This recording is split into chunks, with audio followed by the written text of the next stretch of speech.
నిత్యానంద స్వామిని ఎప్పటికీ ప్రేమించే గౌరవించేవాడు 0.00001% ఉంటారు. లేదు అట్లాంటి తప్పుడు పనులు చేసే స్వామీజీలకు ఉండే భక్తుల సంఖ్య టోటల్ జనాభాలో చూస్తే పీనెట్ అంతే. అదే సందర్భంలో అంతకుముందు వాళ్ళని అభిమానించి గౌరవించి ప్రేమించిన వాళ్ళు కూడా వాళ్ళకి సంబంధించిన నిజాలు బయటపడగానే హిందువులే దూరంగా పెడతారు వాళ్ళని. ఈవెన్ హిందుత్వాన్ని అడ్డు పెట్టుకుని మోసం చేసే వాళ్ళ విషయంలో కూడా హిందువులు అలాంటి అలర్ట్నెస్తో ఉంటారు. ఇక్కడ తమవాడు కదా అని నెత్తిన పెట్టుకోరు. ఇది గుర్తుపెట్టుకోవాలి ముస్లిం సామాజిక వర్గం.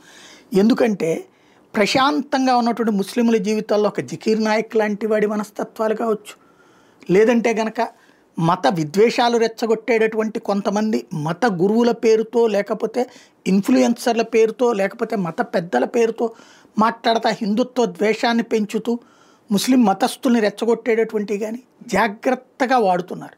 చివరికి వీళ్ళు ఎలాంటి స్థాయికి వచ్చారయ్య అంటే, ఇదివరకు దొంగ స్వాములు చేసే తప్పుడు పనులు ఈ దొంగ వీళ్ళు చేస్తున్నారు మత పెద్దలు.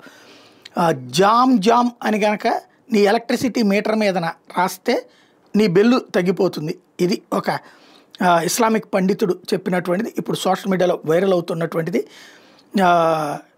2 సార్లకు మించి రాయబాకండి, రాస్తే గ్రిడ్డు పవర్ ప్లాంట్లు కూడా దెబ్బతింటే నేను చాలా బాధ్యతగా చెప్తున్నాను, మీకు 2 సార్లు రాస్తే ఇది తగ్గిపోతుంది కరెంట్ బిల్లు. ఇట్లాంటి చెప్పి మోసం చేయడం. ఇదివరకు కనుక ఇతర ప్రార్థనా స్థలాల్లో కూడా నీకు అనారోగ్యం ఉంటే తగ్గిపోతుంది, లేకపోతే ఇప్పుడు అనారోగ్యం ఉంటే నీ మందులు నువ్వు తీసుకుంటూ డాక్టర్ దగ్గరికి వెళ్ళి ట్రీట్మెంట్ తీసుకుంటూ అన్నీ అయిపోయాక నీ ఆ నొప్పి ఇది తట్టుకోవడానికి గుడి దగ్గరికి వెళ్ళి దండం పెట్టుకోమంటారు. అంతే తప్పించి నువ్వు ఏది తీసుకోకుండా గుళ్ళో కూర్చుని దేవుడి దగ్గర కూర్చుంటే పరిష్కారం అయిపోతుంది, లేకపోతే తీర్థం తీసుకుంటే పరిష్కారం అయిపోతుంది అని చెప్పరు ఏ హిందూ మత గురువులు కూడా.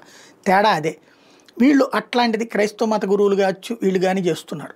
అలాంటి వాళ్ళ యొక్క ట్రాప్లో పడకుండా బాధ్యతాయుతంగా వివరించాల్సినటువంటి అవసరం ఉంది.